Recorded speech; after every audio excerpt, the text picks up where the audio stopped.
So, Milena, how would you define a menstrual friendly workplace? Kind of moving that conversation to women who are older and working but still might have some of the wounds from a horrible onset of menarche and having challenging periods, or just wanting to manage the care of their bodies in a discreet and caring way.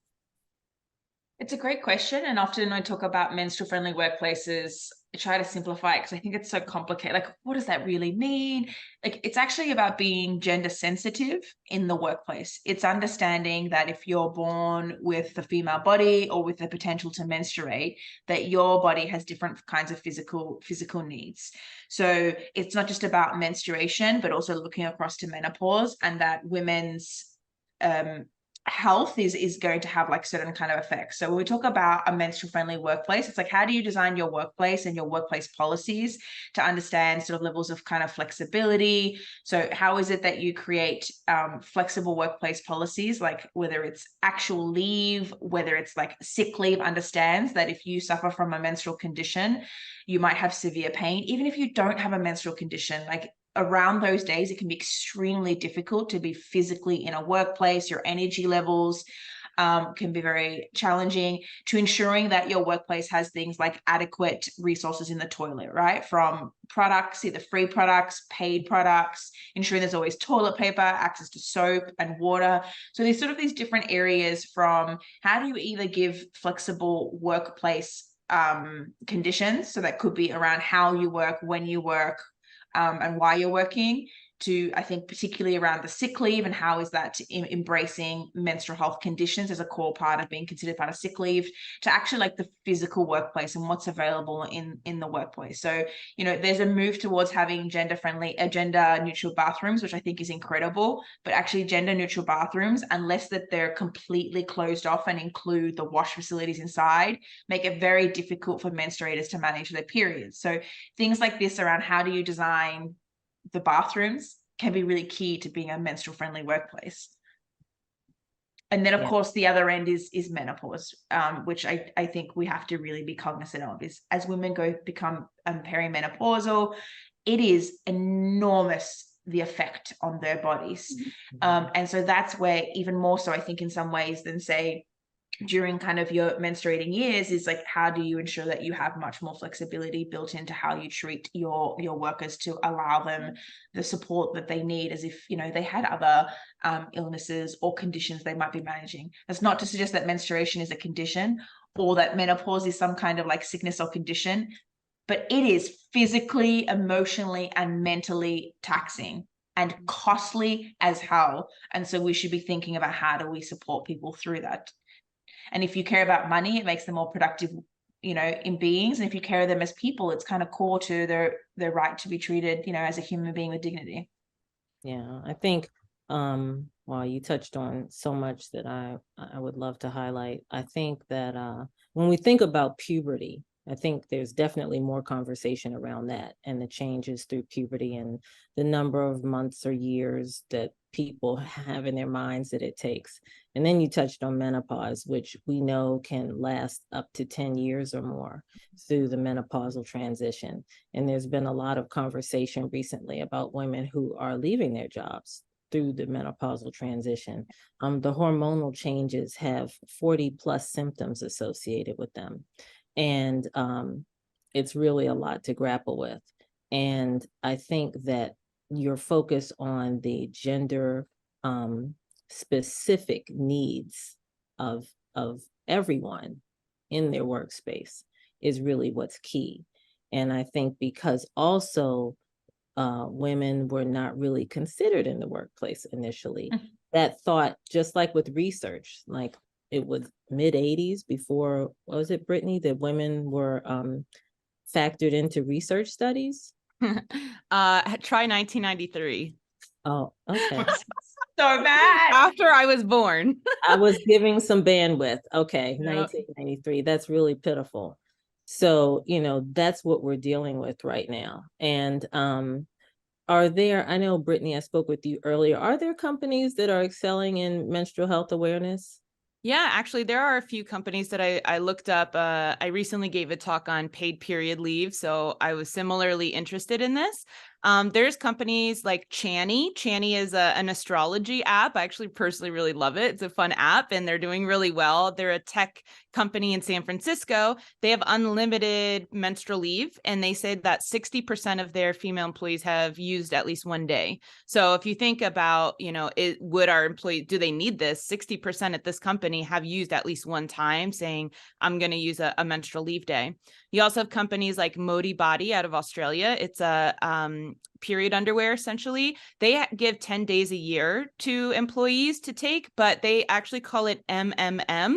So menstruation, miscarriage, and menopause. And so they have a policy that says if you just send a message to your manager that says MMM, it's a sick day, there's no other questions. And then it also allows for that diversity of what stage in your female existence are you experiencing that you need time for. Because as we talked about, it's not just the menstruators in the workplace, it's also the menopausal folks in the workplace. I just learned yesterday that the pads for urinary incontinence or fecal incontinence or overactive bladder are different than the pads for menstrual blood. I didn't know that I thought they were interchangeable. I just learned yesterday that like the pads for menstrual blood are not as effective at keeping you dry because they're made for blood and clots versus urine. And I asked, it was a podcast episode, and I said, well, where are the incontinence pads then? She said, next to the walkers at CVS. And it's like, oh, these women are in their 40s, 30s, and they're having to go to the elder care aisle for their incontinence products. So if we're thinking about products in the workplace, we actually need to even expand beyond just tampons and menstrual pads. What about these incontinence products as well? So there are companies doing it. There are also countries that are starting to provide paid period leave. There's several countries in Asia that we can point to, but they honestly, a lot of the citizens of those countries have not utilized it. It'll be very interesting to see Spain, June 1st of this year, Spain passed paid period leave, but it's interesting because you have to provide a doctor's note every time you want to take a day off for it. And so that doesn't necessarily provide a lot of if you're waking up with a really bad cramp, the last thing you want to do is go into a doctor's office to get a note to pass it to your employer. So we'll see how that pans out. But as Milena said, just doing things like increasing the number of sick days that you can take off without question about what it's for, that also allows us to not have to deal with any discrimination laws, because there are males out there who find that to be discriminatory towards them. And I'll leave my opinion out of it. So one thing we can do, though, is just increase the number of sick days without having to ask for what they're for. Well, for the men who think that's discriminatory, there's a period machine that they can hook men up to. Yeah. And I found out that most men didn't make it past level 2, where the women, when it got to like 8 or 10, were like, okay. So I think we should distribute those. I would love to see someone distribute those.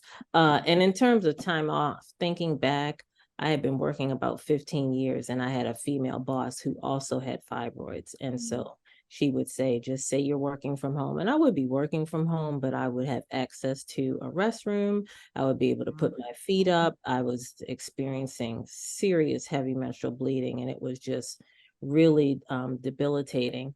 And interestingly enough, and I realized that people don't have that flexibility. Like most people working do not have that flexibility. And so I'm very conscious of that fact that people are working and suffering. And that just breaks my heart, because that should not be. And thinking back on the pads, you reminded me, when I filed the patent for the undergarment that I designed, I also filed a patent for the pad that I designed, because I was connecting sanitary napkins together to accommodate my heavy menstrual bleeding. And 2 months after I filed my patent, Procter & Gamble released the exact same pad.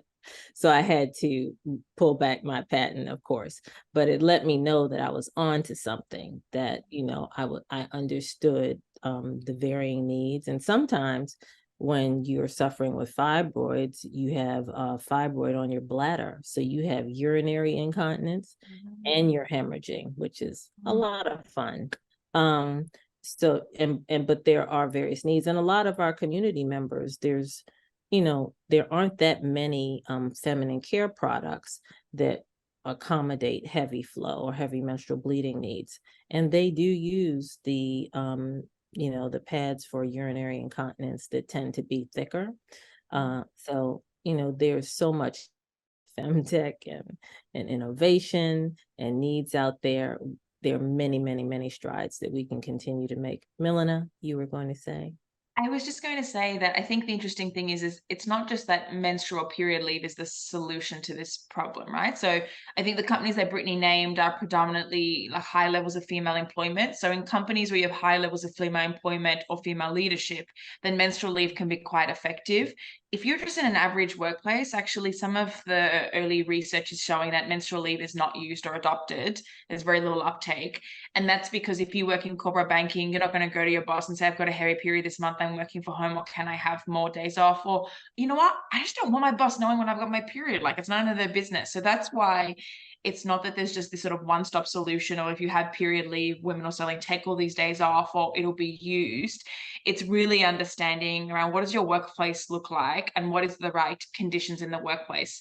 If you have a very heavily male-dominated workplace, then actually just having a much more flexible workplace policy where you can work from home exactly as you did, Sateria, or you use those extra sick days makes a lot more sense. If you're in a workplace like a femtech company, it's a great place to roll out a menstrual leave policy because everyone's walking around all day talking about their vaginas and their breasts and everything else going on, and there's less stigma attached to how that plays itself out, and people don't have to out themselves as experiencing a certain kind of health issue. People shouldn't have to disclose their menstruating status or any of their health conditions in the workplace to be given days off, or to be allowed to work from home to be more productive.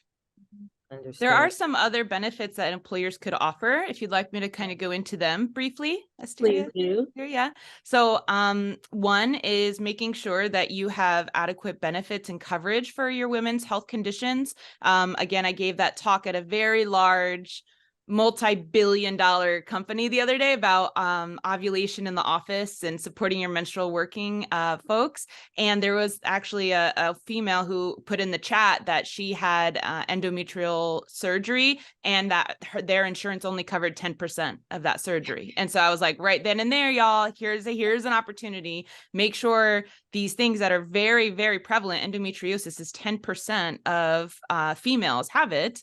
It is costing about 20 days per year in lost work. And if you do 20 days per year times 20,000 female employees, that's millions, almost days off of lost productivity.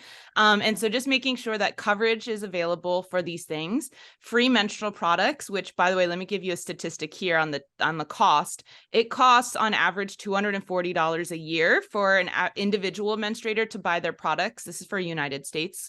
For an employer, because if they buy in wholesale, it only costs them $4.67 per year if they provided all the menstrual products for their female employees. So that's $240 per year as an individual, or if your company covered it, $4.67 per year to provide all your menstrual products. They could charge us back that on do you know what I mean? Like they could take that off your pay and you'd still be better off. Literally, that's the next one. Provide a stipend and a marketplace of products and discounts that they can pick from. So again, you don't have to have your HR pick what solutions they think their female employees need. You can just say, hey, we're going to have a marketplace with a wide range of products that we're going to allow you to have a stipend to, a little purse, a discount. Other companies will provide actually paying the subscriptions to apps, such as Moonay is an app that uses audio and neuroscience to actually decrease pain. And so they charge like $10 a month. So what if your employer actually said, hey, the lost productivity is way more than $10 a month, we'll cover your membership. And then the last thing I just wanted to make sure I mentioned is that putting menstrual products in if there's gendered bathrooms, making sure that you have a receptacle in the stall in the men's bathroom, and also providing products within the men's stall. So you think you might be very forward thinking having menstrual products in the men's bathroom, but that could be a very exposing experience for someone who identifies as a man, going in there and grabbing a product into the stall, put them in the stall. So again, it's just like thinking ahead even more so. Mhm. Yeah, that's a great recommendation. And the annual fibroid healthcare costs can go as high as $34.4 billion a year. And many people don't have healthcare.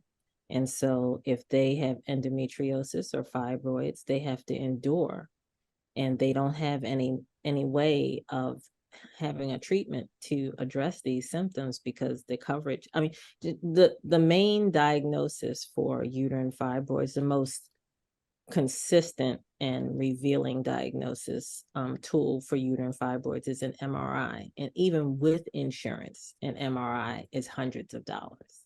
And that is cost prohibitive to most people. And that's not including the ER visit, the doctor's consultation. I went to the ER 2 years ago. I was having an allergic reaction to a drug I had never taken before, uninsured, and I got like 3 bills. And I was like, I went one time, and they were like, oh, well, this was your entry to the ER bill. This was the ER doctor's bill. And then here was your treatment bill. Oh, okay. Right. So it's usually, it's not even just that test. It's breathing in hospital air that you're paying for practically.